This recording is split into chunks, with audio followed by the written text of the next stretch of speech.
किसी घने वन में एक बहुत बड़ा शेर रहता था।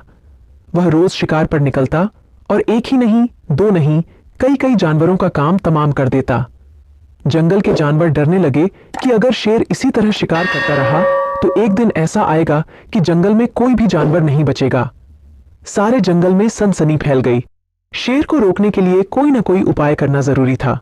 एक दिन जंगल के सारे जानवर इकट्ठा हुए और इस प्रश्न पर विचार करने लगे। अंत में उन्होंने तय किया कि वे सब शेर के पास जाकर उनसे इस बारे में बात करें। दूसरे दिन जानवरों के एक दल शेर के पास पहुंचा। उनके अपनी ओर आते देख शेर घबरा गया और उसने गरज कर पूछा, क्या बात है?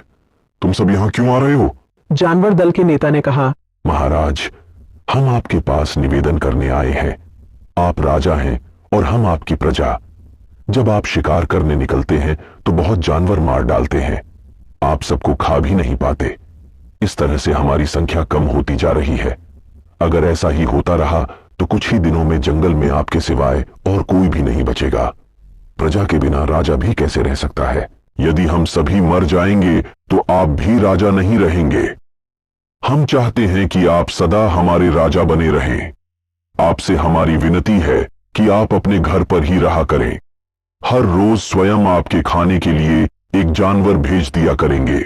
इस तरह से राजा और प्रजा दोनों ही चैन से रह सकेंगे। शेर को लगा कि जानवरों की बात में सच्चाई है। उसने पल भर सोचा, फिर बोला, अच्छी बात नहीं है।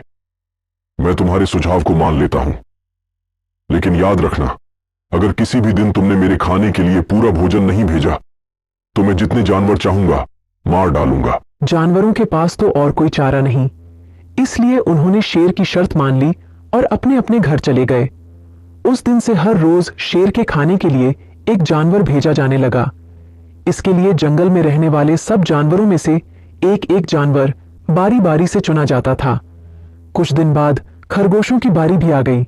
शेर के भोजन के लिए एक नन्हे से खरगोश को चुना गया। वह खरगोश जितना छोटा था उतना ही चतुर भी था। उसने सोचा, बेकार में शेर के हाथों मरना मूर्खता है।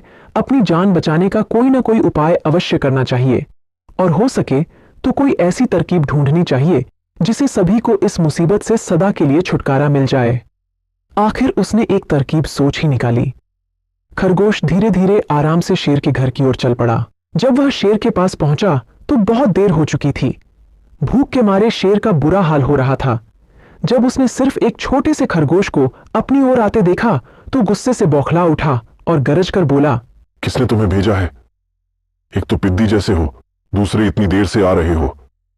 जिन बेवकूफों ने तुम्हें भेजा है मैं उन सबको ठीक करूंगा। एक एक का काम तमाम न किया तो मेरा नाम भी शेर नहीं। नन्हे खरगोश ने आदर से जमीन तक झुककर बोला, महाराज, अगर आप कृपा करके मेरी बात सुन लें तो मुझे या और जानवरों को दोष नहीं देंगे। वे तो जानते थे कि एक छोटा सा खरगोश आपके भोजन के लिए पूरा नहीं पड़ेगा, इसलिए उन्होंने 6 खरगोश भेजे थे। लेकिन रास्ते में हमें एक और शेर मिल गया। उसने 5 खरगोशों को मारकर खा लिया। यह सुनते ही शेर दहाड़कर बोला, क्या कहा? दूसरा शेर? कौन है वह? तुमने उसे कहां देखा? खरगोश ने कहा, महाराज, वह तो बहुत ही बड़ा शेर है। वह जमीन के अंदर बनी एक बड़ी गुफा में से निकला था। वह तो मुझे ही मारने जा रहा था, पर मैंने उससे कहा, सरकार, आपको पता नहीं कि आपने क्या अंधेर कर दिया है। हम सब अपने महाराज के भोजन के लिए जा रहे थे, लेकिन आपने उनका सारा खाना खा लिया है। हमारे महाराज ऐसी बातें सहन नहीं करेंगे। वे जरूर ही यहां आकर आपको मार डालेंगे। इस पर उसने पूछा, कौन है तुम्हारा राजा? मैंने जवाब दिया, हमारा राजा जंगल का सबसे बड़ा शेर है। महाराज, मेरे ऐसा कहते ही वह गुस्से से लाल पीला होकर बोला, बेवकूफ, इस जंगल का राजा सिर्फ मैं हूं। यहां सब जानवर मेरी प्रजा है। मैं उनके साथ जैसा चाहूं वैसा कर सकता हूं। जिस मूर्ख को तुम अपना राजा कहते हो, उस चोर को मेरे सामने हाजिर करो। मैं उसे बताऊंगा कि असली राजा कौन है। महाराज, इतना कहकर उस शेर ने आपको मिलवाने के लिए मुझे यहां भेज दिया। खरगोश की बात सुनकर शेर को बड़ा गुस्सा आया और वह बार बार गरजने लगा।